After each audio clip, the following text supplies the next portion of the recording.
we're recording this so that you can have access to the recording later on. So please, we already know the drill. If you're not speaking or called upon to speak, just keep your mic muted and let's just try to avoid the screen. And also, yes, there will be time allotted for questions, so you can ask your questions then.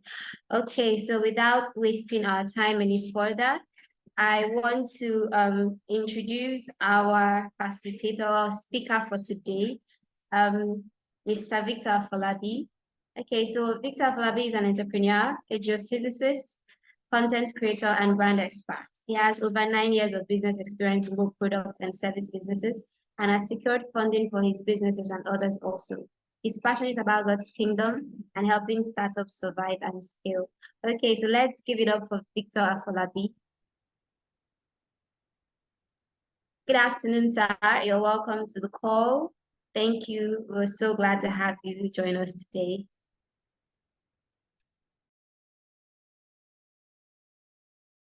Yeah, thanks for having me.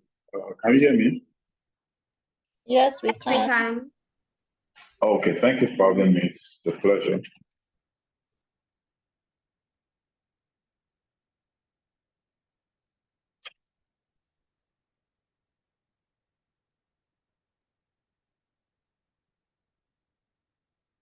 Hello? Anyone? Can anyone hear me? Sure.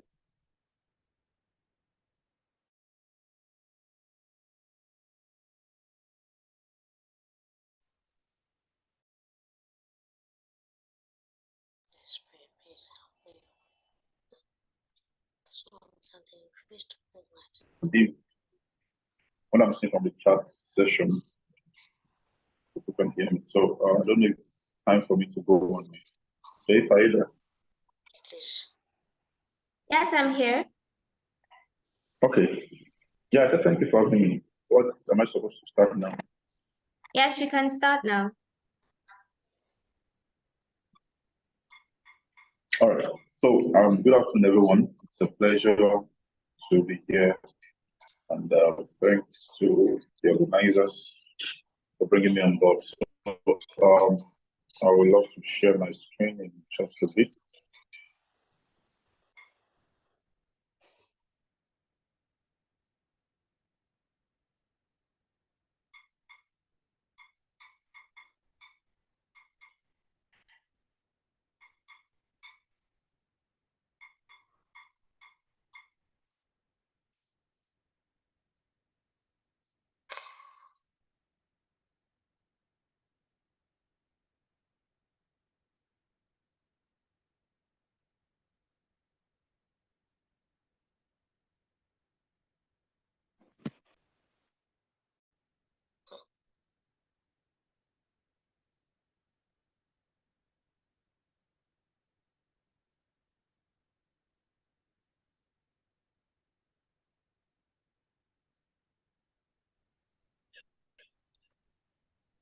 All right, can everyone clearly hear me? I think the meeting is being recorded, so that's super short.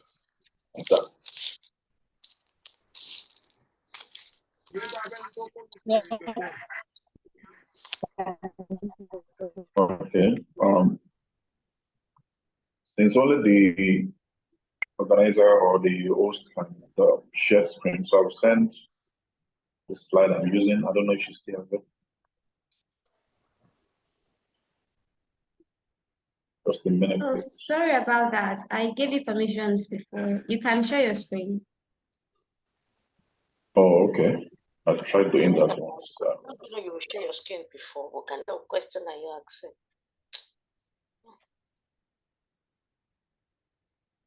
You are taking persons online. Won't you share your screen before? Sorry, please could you mute your mic? It's not his fault. He didn't actually have permission to share his screen.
Okay, good afternoon, everyone. I'm having challenge trying to share my screen from my phone because my current location.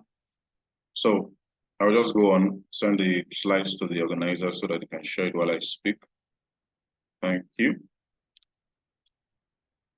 So Recording in progress.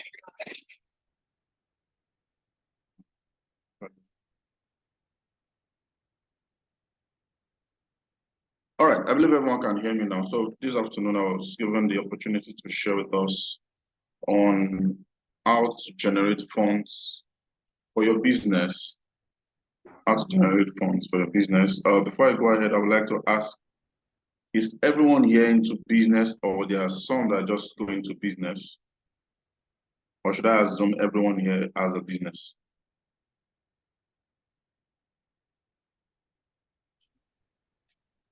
Yes, sir. Okay, Yes, everyone sir. has a business here. Going Some into of us are business. going Some to, of us are some going of us into are starting business. that. Some of us already have businesses. Oh, okay. Some of us are starting. Okay. All right. So that means we have like a mixed class today. Yes, sir. Okay. So how to generate businesses for your generate funds, I mean, for your business. Funds happens to be one of the biggest challenges Nigerian entrepreneurs begin to lament about, especially when they're unable to start up their ideas or able to scale up what they are doing. And even though a lot of times I still believe funding is not like the biggest issue we have, right? But funding is definitely important. So the first thing I would like to say is to talk about the ideas you're trying to fund. Now, there's a popular saying that idea rules the world, right? And most times, what we Nigerians call business are businesses that most investors cannot or will not be interested in funding. Why? Because it's either the problem you're solving is not significant enough, or you don't have a good traction or track record of your business. And a lot of times, the people that wants to give you the money needs to know you in the sense that they are much more interested in investing in you, not necessarily at the business. And this happens a lot for especially new businesses that are just starting, that doesn't have like traction that has spanned a lot of years. So this time around, you will have to defend yourself by putting forward your enthusiasm, your knowledge, and how much you can give out. All right. I don't know if Seifa has gotten my slide so that you can pull it up now so that everyone can follow me as I go. So I say that think of problems as opportunities for those that are about to go into business. Please ensure that you have done your necessary feasibility studies, research to validate the idea. Validate the idea. A lot of entrepreneurs jump into a business idea probably because they love it, you know, they're emotionally attached to it, or maybe it's a long family business that they are trying to carry on. But whatever the idea is, ensure that you are solving a significant problem. Investors don't give money to people solving problems that cannot be scaled, problems that can just be solved within a particular region or limited to a particular region. Because when you are defending your project or your business now, you will most times have to talk about how you are going to scale the business. The investor is interested much more in how they are going to get their money back. The next slide.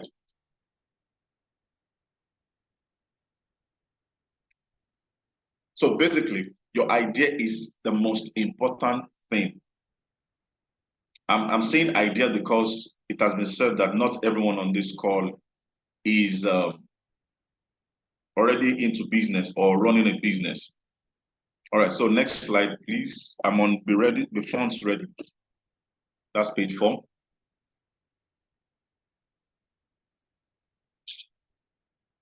Page 4. Next, page 4. That's page 3. All right, thank you.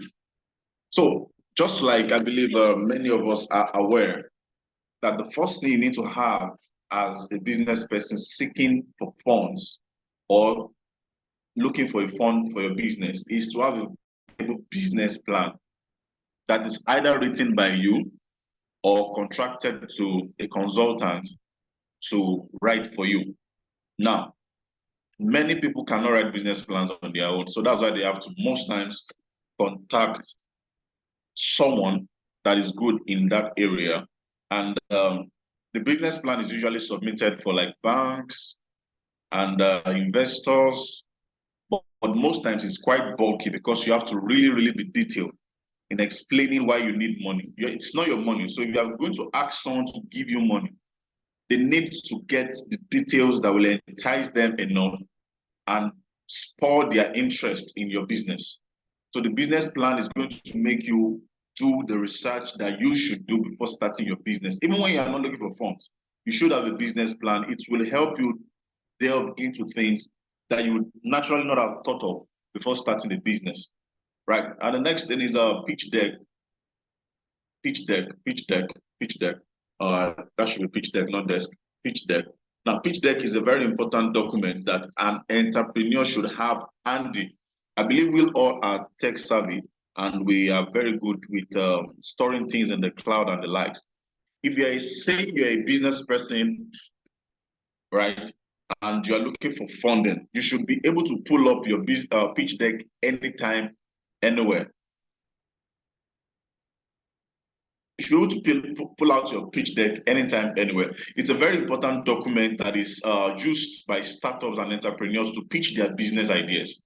All right. So it's like you're meeting a potential investor who doesn't have time to read through a 30, 40, 50 pages of business plan, and you can obviously not carry your business plan around. So the pitch deck will give them a good summary, the specific information that they needed to know so that they would have interest in your business. Most importantly, when you're meeting an investor, what you want is for them to be interested in what you are selling or what your business is all about. Once you have secured their interest, you have secured their money, right? So your pitch deck has usually about 8 to 10 pages at most, delivering only specific information that the investor needs at that time.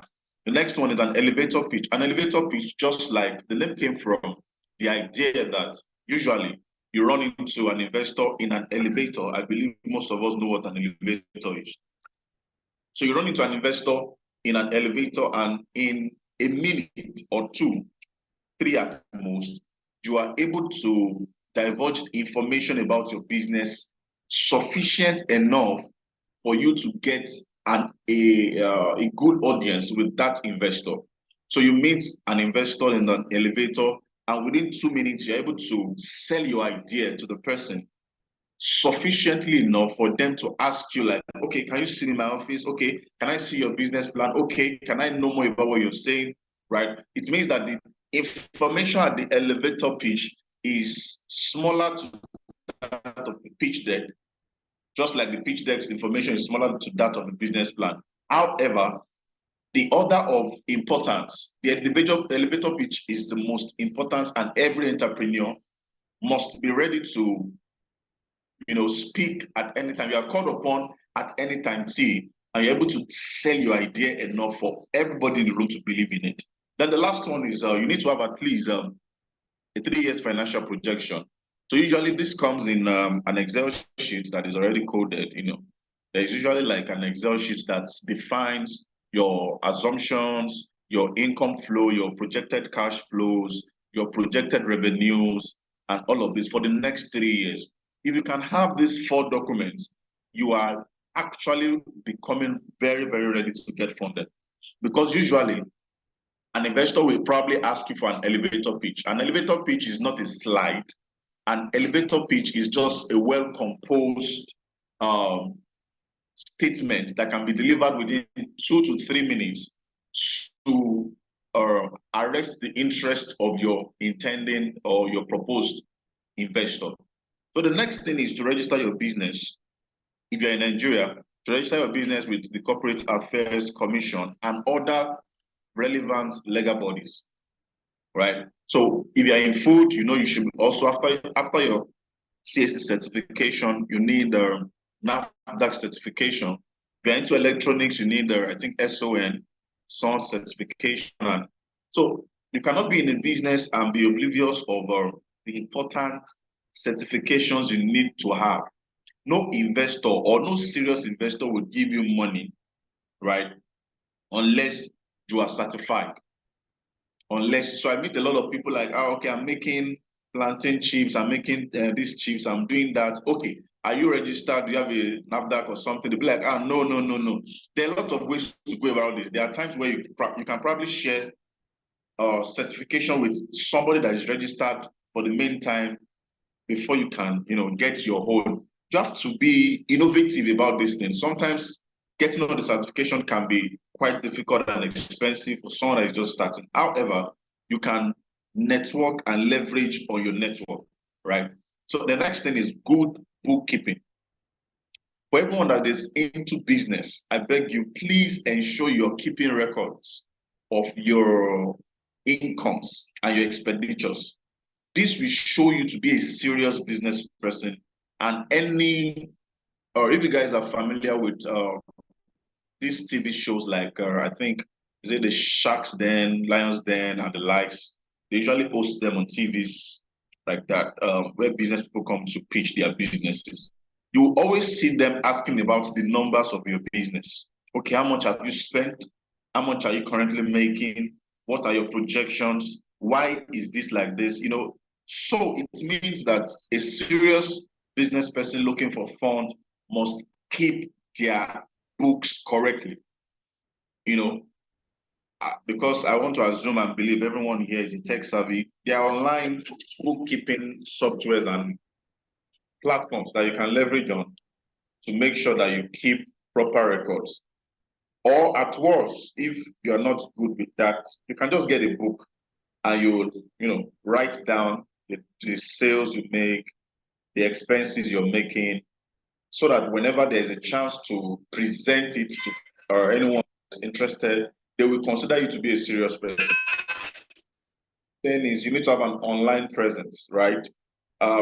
Usually, I've had situations where you are pitching to investors, especially online, and as you are talking, they are checking out your online presence, checking your website, checking your social media handles, seeing if truly what you're doing is what you are presenting to them. If you say, okay, I've started for this number of years, they try to check, okay, how many posts, what's the engagement like, so that it's not be like you're trying to scam them and all that. So please, social media is a free stuff, and I believe all of us are on social media. Please have your business social media account separate from yours. Update it from time to time. It's part of what investors want to look at in this time and day. Then learn to sell and present your business to a complete stranger. I don't know how much time we have. I would have loved to ask one or two persons to sell their business idea in 1 minute. What are you going to say in 1 minute that would be sufficient for me to really be interested in what you're doing? Not the stories. It's just like, I don't know, but probably everybody here is doing a business somebody's already doing. So, but of course, there will be an innovation that you are adding that differentiates you from every other person, right? And one of the business I have is a co-working space. So, and the co-working space happens to be an idea that basically leverages on the old-time cyber cafe. Where you go to the cyber cafe, buy time, and you just plug into the computer and you work. But now it's a whole lot advanced, and a lot of things are coming in as innovation, incubation, all kinds of programs are added so that it will be a lot different from every other person. So what is different about your business? What is unique about it? Have it handy and have a very good way of presenting what you want to say, right? Just like a WhatsApp admin presenting himself as a prestigious admin of an esteemed organization that has its presence online, where he coordinates a total number of 100 participants, how the flow of information goes, and discharging of duties on a daily basis. That is just a summary of a WhatsApp admin. But the explanation or the way you present it can spur interest from your prospective investor. Next slide, please.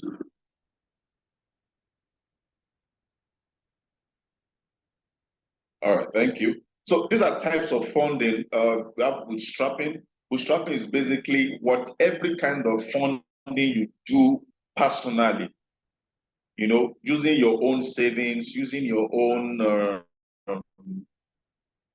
selling stuff to fund your business. All the things you are trying to do by bringing money from your own personal force and strength is basically what is called bootstrapping. All right. The second one is crowdfunding. Crowdfunding could be using crowdfunding platforms. I hear they are now effective in Nigeria, but I don't know how effective or how many people have truly raised funds for their business by crowdfunding. But you can crowdfund from your families. You can just knowing that your family and friends are the first persons to purchase and trust you. They will easily trust you. So you could just invite them to an evening hangout, and you stand in front, very serious. You present your idea to them. You ask them for their sincere opinion, and you can be fortunate to see one or two of them that would start you up with some funds. Like, okay, let's see how far this can go. That is easy for them because they are your friends. They may not care if they lose the money, or they just trust you and just want to support your dream. The third people are the venture capitalists and angel investors.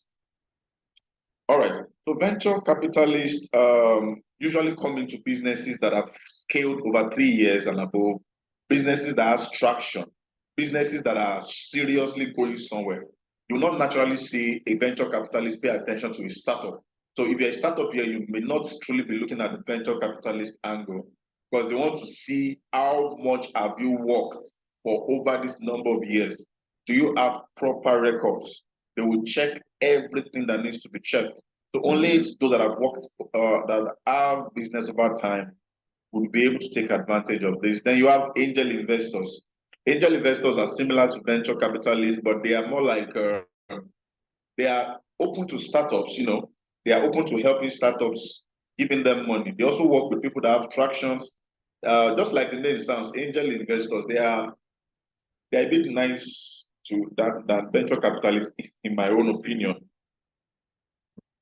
Why do I say that? Because the requirement is not as difficult as that of the venture capitalists. So angel investors provide funding for early stage startups mainly, early stage startups mainly.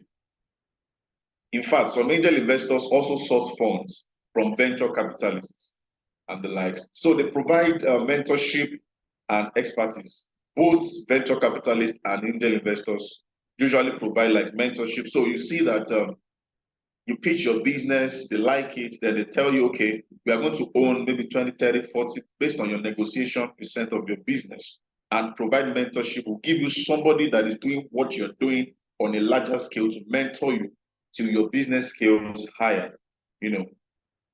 They take high risk, they take high risk with their people. They are willing to start with you. There is high chance that a startup will fail. There is high chance a startup will fail, but they are willing to take that chance and all that. So let me go on. Accelerators, incubators, they are similar in their definitions. Accelerators and incubators are like training programs for startups and people in business. Right? Sorry. They are like training programs. All right. So basically what they do is they provide trainings, they provide mentorships, they provide access to funding sometimes, not all times. Like I believe what Net Factory is doing, like an incubators program where they bring people together, train them on the required skills that are necessary, create programs that would empower them for those areas that they need to do their business successfully and the like. So usually, accelerators are like to increase sustainability. Incubators are like to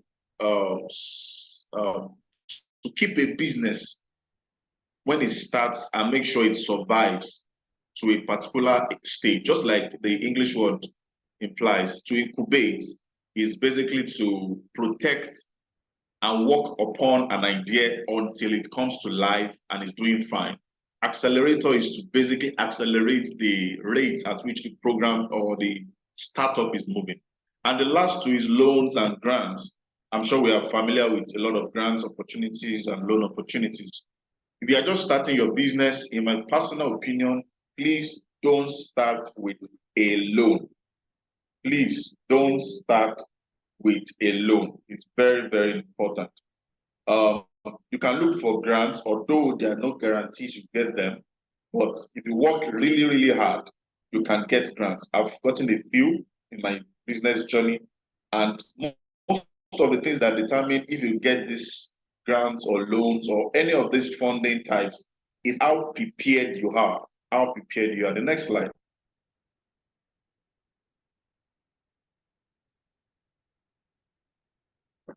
Okay. How do you get these funds? Number one is you need to know the type of funding you need at this current stage in your startup. So we've just dealt with about, I think about six types of funding opportunities that exist. There could be more anyway. So you need to find out, okay, am I a startup? What do I need now? Which kind of funding am I looking for? If you are starting up and you are trying to approach venture capitalists, you'll be shooting yourself in the leg.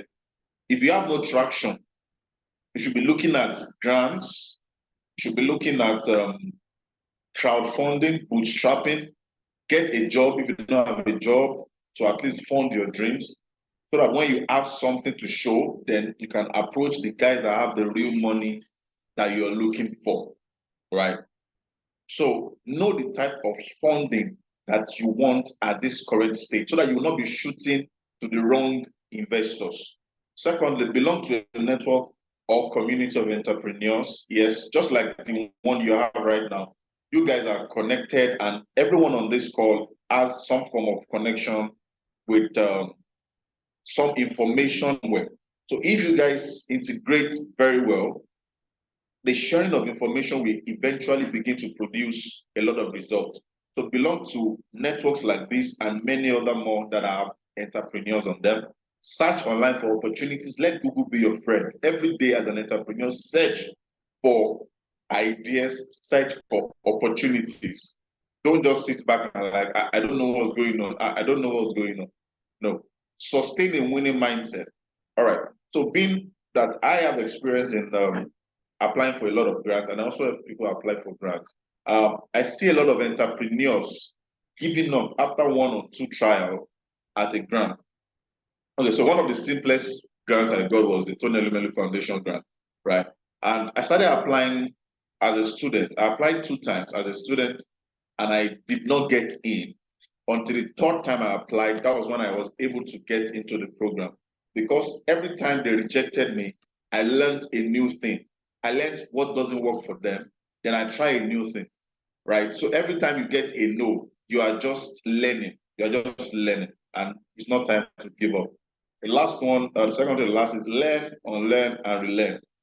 Apply for as many opportunities as possible.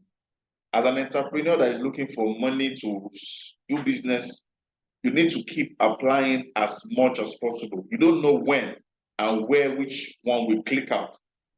So you should need to apply for so many. Every month, you should probably have a projection of, okay, every month I'm going to apply for maybe 2 grants a week, or let's say if you are very busy, 1 a week. So that means in a month, you're applying for minimum of 4 grants or 4 funding opportunities.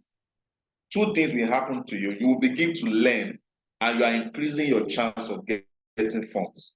You will continue to learn, and you are increasing your chances of getting funds. Next one. Bring that should be. Next slide. All right, okay. So these are just 2 of the few websites I visit often. that I trust their information about grants. So many of them and learn about. Okay. I think that's it. Next one. Next slide, please. Okay. Thank you very much. So basically, the most important slide I consider it to be: are you funds ready? Are you ready for the funds that you are looking for? Okay. So the organizer just told me I can ask some of the questions in the full class where I'll be explaining more details about these things. So thank you very much. If there's any question, I would be glad to take them. Sorry for the delay earlier. I was at work. Please, Thank you very much. can we see the slide? Please, can we see the slide before this one?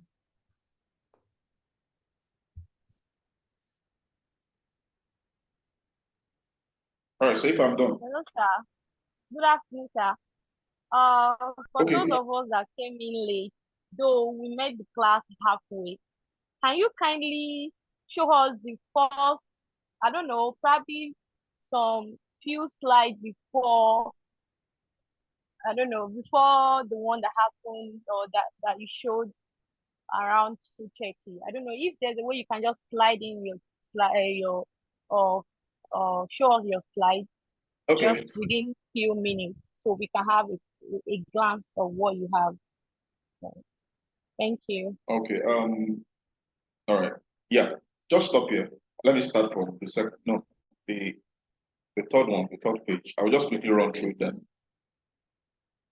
Next one.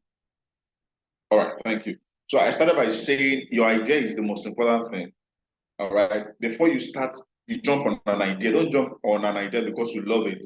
Jump on it because it's actually solving a problem. And also check the scalability of that problem.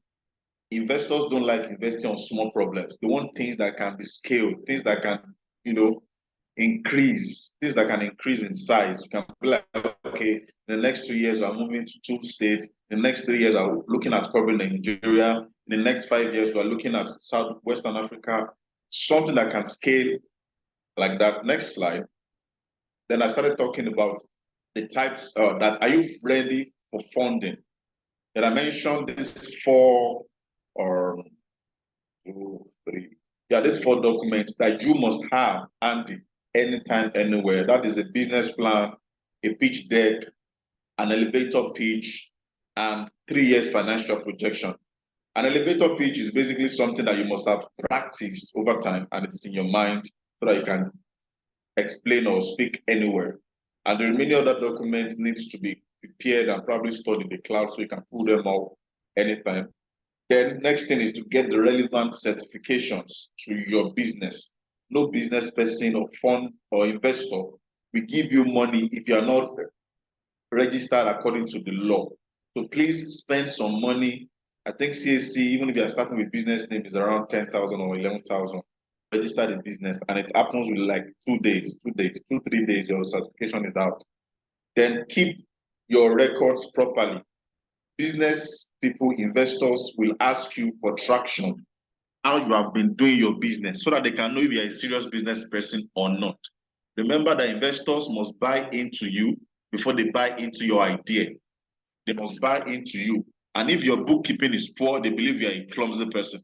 But if your bookkeeping is perfect, then they believe you can, even if you're not doing well, they can still help you, right?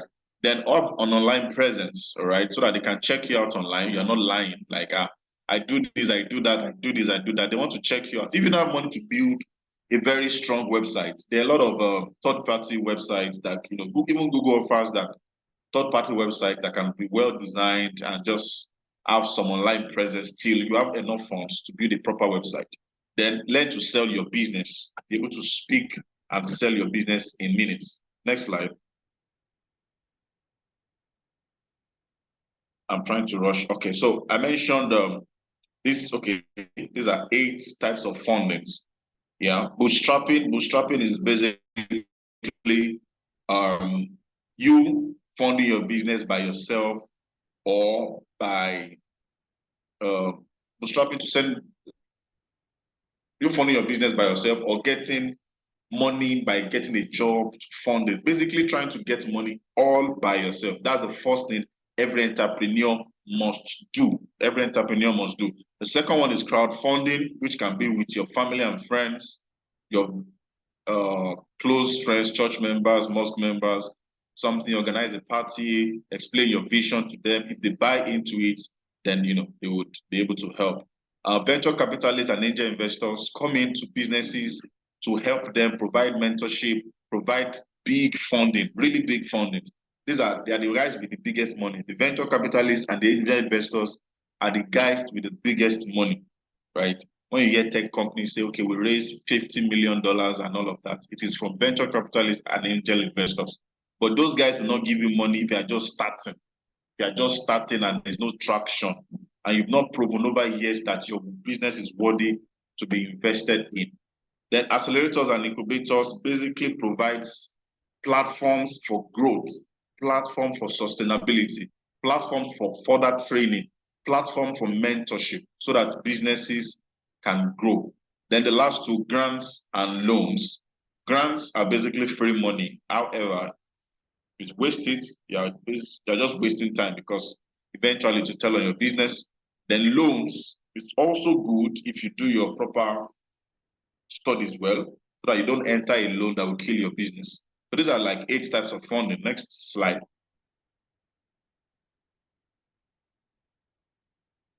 All right, so how do you get these funds? Know the type of funds you need, and then belong to a network of entrepreneurs. Search online for opportunities. Sustain a winning mindset, because you will not always get it, but you will keep learning. Learn, unlearn, relearn.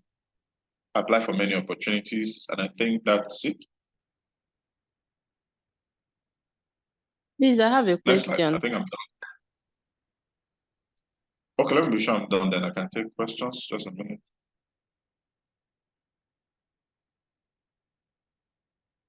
Okay, yeah, okay. Yeah, I think I'm done. You can ask your question, I believe.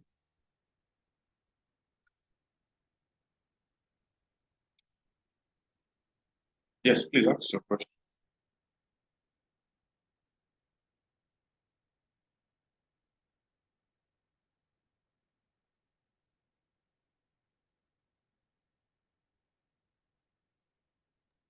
Okay, Augusta, you can ask a question. Oh, I thought I was even talking. Sorry. Okay, I thought I was talking. I didn't know my this thing was down. So you said something about licenses when you talk of companies like manufacturers working with hand in hand with NAFDAC, SON, depending on what exactly they are building. So companies like Jumia, Konga, stuff like that, outside CSC, what regulatory license or licenses do they need to keep their businesses going? Oh, okay. Well, I can only try. I'm not very much into the industry. I would humbly expect that anyone that wants to go into e-commerce spend some time to research the necessary certifications. But I believe, like every other business, you need to register with the Corporate Affairs Commission. You need to register your tax, your team, tax identification number. Aside that, I'm not sure there's any other thing. Aside ensuring that your payment platform is properly secured and insured, yeah, we need to have insurance thereabout. Have a well-secured website so that it won't be hacked. Those are other personal, so that you won't get into trouble.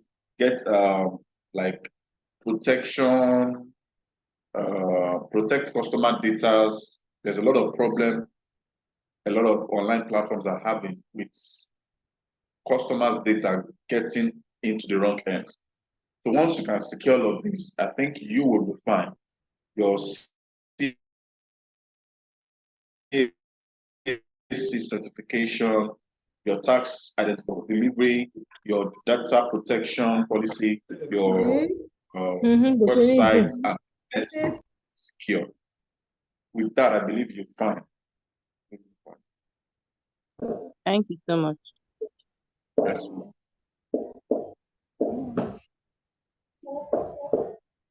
I have a question, please. Okay, ma'am.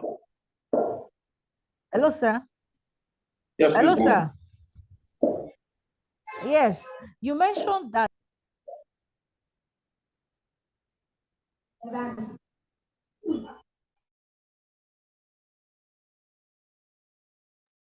Sorry, I think I muted the person asking the question by mistake. So please, you could unmute yourself and ask. Okay.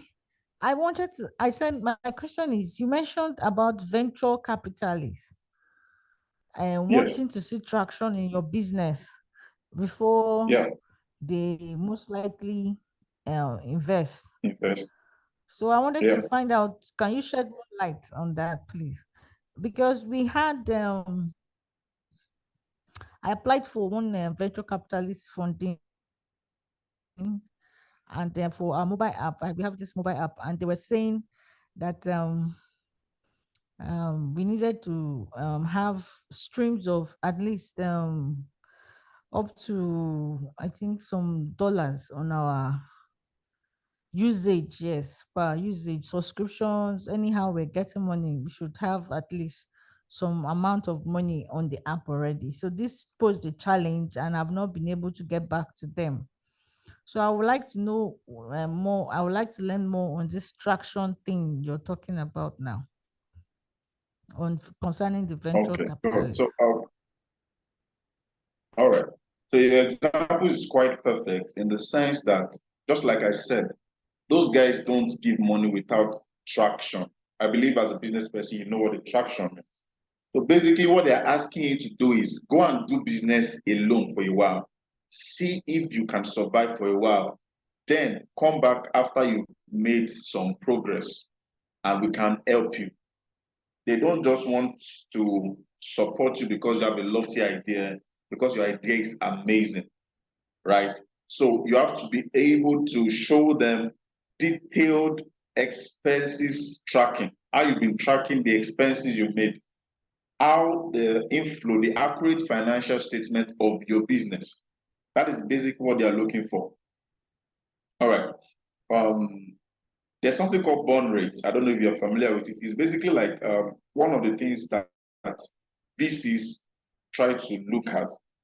It's just the rate at which you are spending the money you have gotten before. Have you raised any fund before? The mobile app is actually just Can she a hear me? new. Yes, I'm responding now. The mobile app is a new business, like Okay. a new idea we developed. Yes, it's a new idea. So we just started, and we're Okay, so about there's an to existing bring business. a. No, no, it's a new business. We just started it, but we are launching version 2.0 Oh, because, oh, yes, so that we can make streams of income, because the first one we did was entirely free usage. So we had to remodify. okay. Oh, Yes. yeah. So for that reason, they would not even consider you yet. That's why they asked you to go and get some traction. Let people use your service. So when people use your service for a while, and make payment, because they can't be sure if they support you, if people are going to pay. If they invested 2 million and you've raised maybe just 2 million or 3 million in return, and you're hoping with their mentorship and their money, you can do a whole lot better. Then they will give you an audience. So basically, just go and work that hard, generate some streams of income, allow people use it, make sure you keep those records intact, and make sure it's credible. Then with that, you can go back, and I'm sure they should give you a listening ear. All right, thank you. It's actually a competition we entered. Yeah, does that answer your Yes, question? yes, it's a Yeah. competition I entered for. I don't know if that window will still be open, but I hope so. That it will still be open to go back. Oh, well, actually, maybe in the main class, I will explain more on venture capitalism. You don't have to always be in a competition to meet them. There are venture capitalist websites that you can just anytime you have an idea, you've generated traction, you just submit. You may not always have to wait for competition like that, but the general class or the full class, I will go over it again. Maybe to help. All right, thank you, sir. All right. Okay, Sarah, you can I want go. to get you You guys can more. speak. Okay,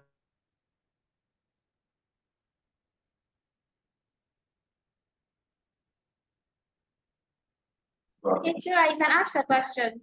Oh, Oh, yes, ma. Sorry, ma. Good afternoon, sir. Hello, sir. Good good afternoon. afternoon. Please, can you hear me? Can you please be, I don't know if I can't hear you. Okay, could you sir. increase your volume a bit? It's a bit low. Yes, I've done that, sir. Can you hear me now, sir? Hello, sir. Please, can you hear me now? Okay, I'm trying. Go on. Okay, sir. Thank you for the class, sir. I got so Yeah, much I think, value. yeah. But I have this question. You mentioned angel investors and venture capitalists. I mentioned what? You mentioned angel investors and venture Oh, okay. capitalists, like getting Okay. investors for your business.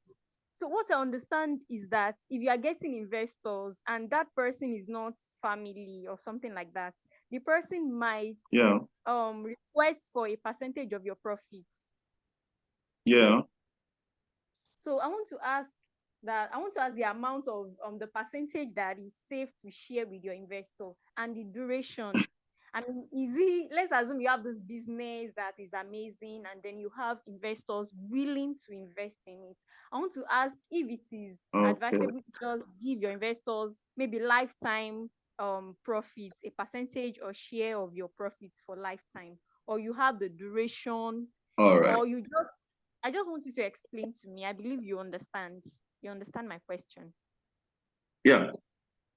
Yeah, I do. Thank Okay, you. so basically, the amount of equity is or shares you give out while trying to get investment is based on your negotiating power. An investor will always, just for example, you tell them, okay, you've explained your idea, they'll be like, okay, how much do you need? Then you tell them, oh, I need 50 million naira. Then they'll be like, okay, there's something called business valuation. That is, you must have value your own business itself. So they'll be like, okay, I'm going to give you the whole 50 million for 70%. Then it is left for you to say, okay, no problem, or all right, can we go further and negotiate? Then you can begin to negotiate with a lot of terms and conditions that will force the hand of the investor to come down, like, okay, all right, could we go to 50? There are times where investors will tell you, okay, I will give you all of the money you're looking for 50% of your business. If you're able to give me back my money after 2 or 1 year, I will drop my 50% equity to 30%. So it depends on your negotiating capacity as an entrepreneur. That is why when you're trying to look for money, don't look for money like you are begging for money. You are looking for money because you believe it is mutually going to be beneficial. If you are desperate at the moment of looking for money, investors will take advantage of you, especially if the idea is an idea that is going far.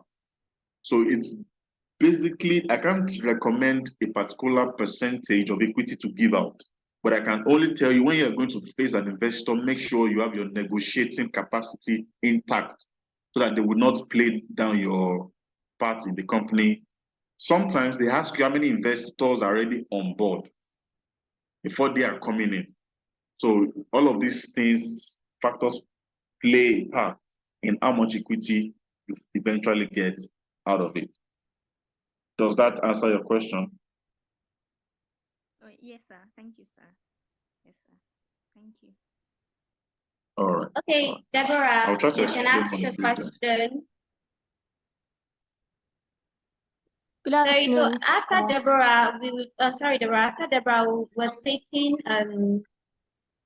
Princess Precious. So it's supposed to be a 1 hour session. Let's not use our time. Okay, so Deborah, you can go ahead. Okay, thank you so much for this opportunity. My question is, I've been in business before. I run a pizza and edibles business where we sell pizza and fast food. But then for some reasons, I had to stop considering some factors. But now I want to start back either December or a new year, January. But then I'm also looking for funds. I don't know how to go about it. How do I present myself? The fact that I started before, and I stopped halfway, then I want to start again. Thank you. All right.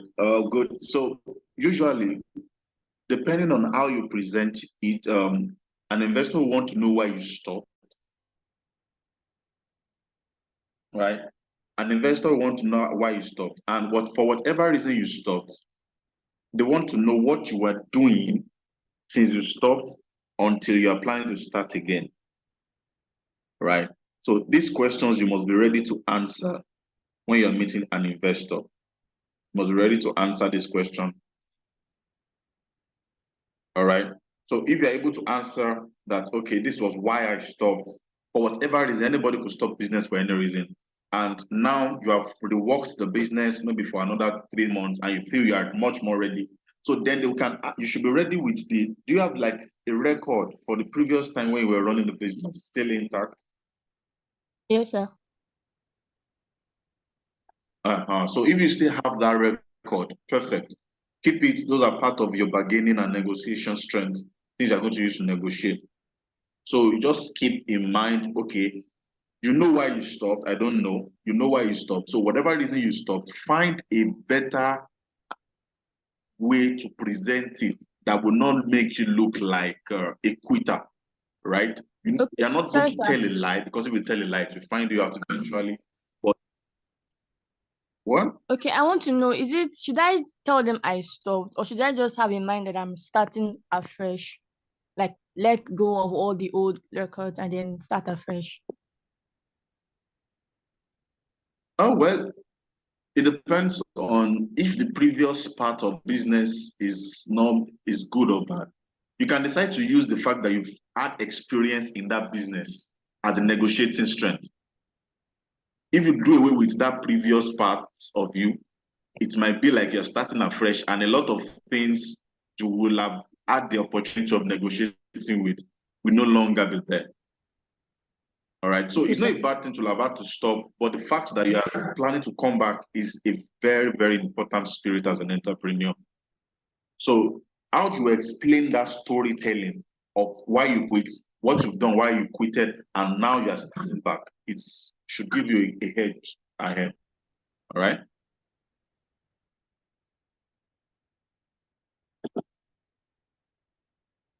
I hope you got what I said.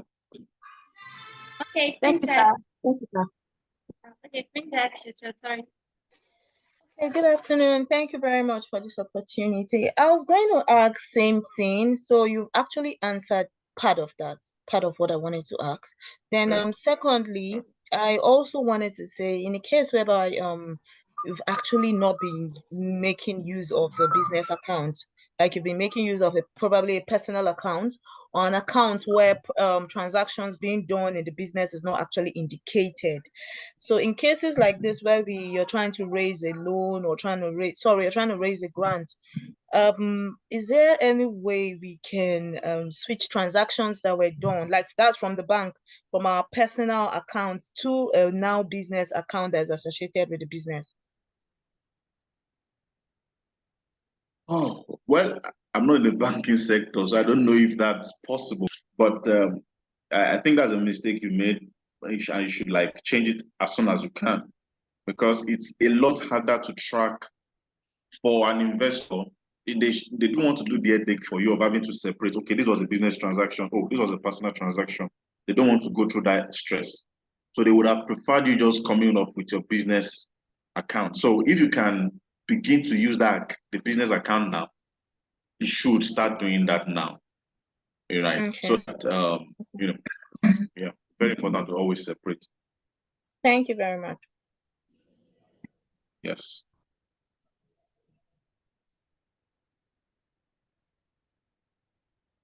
Please, I have a question. Okay, go on. Good afternoon, sir. Thank you Good for afternoon. the class. Please, I want to ask a question. I don't know whether you're aware about that. Okay, like now, my husband's registered business, he has stopped using it for a while, but now he's not ready to really use it like that. So I want to pick it up. But the challenge is what is on the business, the write-up on the business registration is it possible for me to revalidate that business, like from CAC, then change whatever it is that I was using it before? Like the nature of the business. Is it possible? Business. Well, from my own perspective, because I just register for people, I don't really do much. It's the challenge with that is, what I feel you can do is probably do an upgrade. Was it business name registration or in LTD registration? It's a business name. Okay, so you can decide to do a full upgrade to an LTD and in the process change the narrative. Okay. All right. Or why not just register your home if that's going to give you trouble? Okay. Those are the two options I have. Okay, sir. Okay. All right. I'll try and Yes. register. Thank you, sir. Yeah, I have a question. Okay. Yes. Sir. Okay. Yes, I wanted to ask concerning the bookkeeping part. So, if you're like seeking, like how do they ask bookkeeping for like yearly bookkeeping, or is it daily records? I want to really know what do they really ask records? Okay. Well, each investor has different interests. What you as an entrepreneur should have at handy is daily. Now, when you use a good bookkeeping software, it will give you access to daily accounting. It will give you access to monthly bookkeeping. It will give you access to yearly.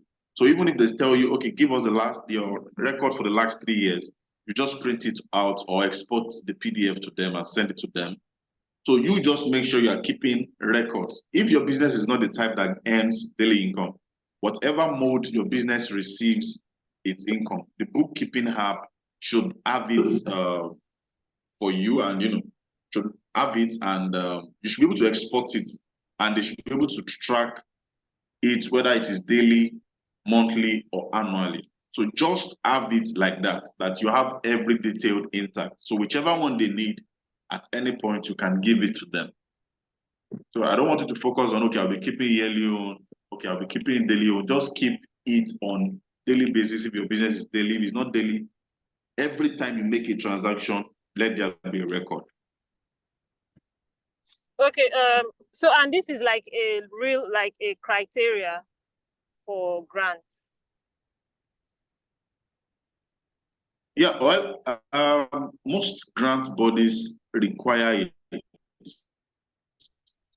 Okay. All right, 2 years ago, that was during COVID, Facebook had a grant program that I applied for and got.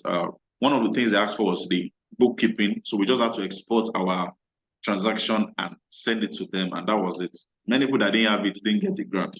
So usually, most grant bodies, except like Tony Elumelus and very, very few, there are very, very few that doesn't require you to submit a financial record. Very few. Okay. All right. Thank you. Yeah. Good afternoon, sir. Good afternoon, sir. Yes, good afternoon. Please, I want to ask. Yeah, I want to ask a question. You talked about sharing certificates. So I have a brother that has registered this business, and I do catering jobs, sell cakes, sell chin, something like that. So can I use he sell gadgets, he sell phones, but when he registered the business, he did not really put like he wants to sell those things. He just registered it as in someone can use it for any kind of business. Can I use that kind of certificates? Okay, so this is a regulation issue you're asking me, and I'm not really into food business. I only knew about that example I gave because a friend of mine was speaking about it at a point. So I will advise that since it's your line of business, do a bit more research about it. Based on the last information I have, the person said if you are going to be producing from the same, they check like the factory where the product will be produced from, they check everything. So if you are going to be like sharing the same building and every other detail with the person, that it was a possibility, right? That if not, was limited. So I don't want to give an information that is not accurate. So please Hold on, sir. make sure you do more research on that. Hold on, sir. Please, can you suggest an app for bookkeeping? Yes. Yes. Yeah. For bookkeeping. Thank you, sir. What? Sir. Okay, I should suggest an app for bookkeeping, right? Yes, please. Oh, I don't know. Maybe my network or something. Yeah. Yeah, that was exactly what I said. Like, can you please suggest some apps for bookkeeping? Apps. Oh, there's a lot of them online. I use one that is called waveapps.com. During the full class, I will come with more examples that would help. All right. So you can also check online, but I use like the one that is called waveapps.com. So All right, thank you. waveapps.com. And you, sorry, sir? Yes.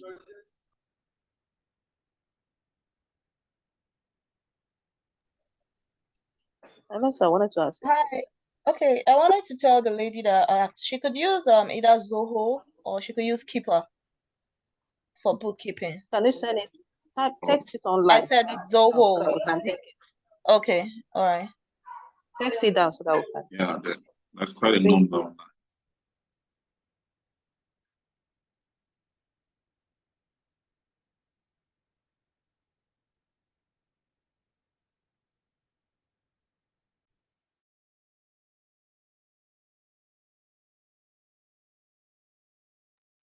So if I think the questions are done, I believe there's no other question.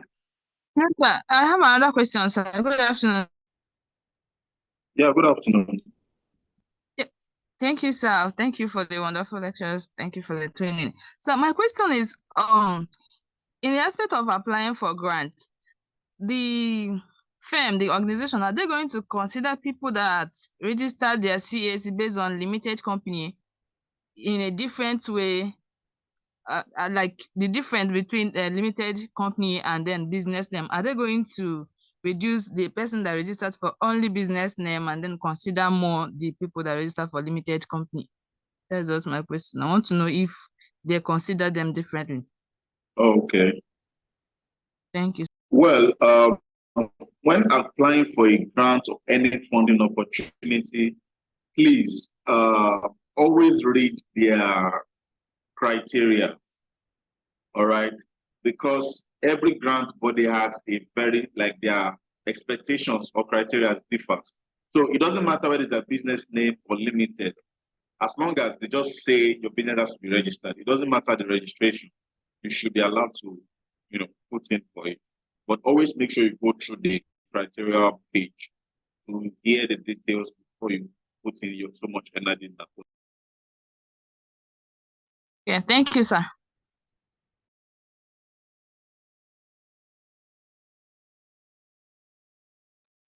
Okay, so I know that you guys have a lot of questions and I was expecting this. So, which is why he's going to be coming in for our class, right? He's coming in for our class on Friday. I think it's Friday, yes. Getting funding for your business. So the questions you have, write them down. You can ask him in the main class. Okay. Yeah, so this was supposed to be just a 1 hour webinar to prepare us for what's coming. So thank you all so much for turning up. Thank you so much, Safalabi, for being here with us today. We're really grateful. Thank you. We've learned quite a lot. And I'm sure that everyone here has learned something amazing today. I just want to say a very big thank you on behalf of Next Factory. And thank you all so much for attending as well. So we'll get ready for tomorrow's class. And yeah, we have classes tomorrow and Friday. So I'm going to see all of you in class. So you can fill your attendance, and if you finish filling, you can leave the call. We've come to the end of the webinar today. Is tomorrow class by 2 o'clock? Is it by It's, 2? Tomorrow class? no, it's the normal time for class, 10 to 2. 10, okay. So the Yes. last one will be on Friday. Physical, Abi? Friday will be physical. No, it's virtual. All the classes are virtual. Can you please drop the attendance link again, please?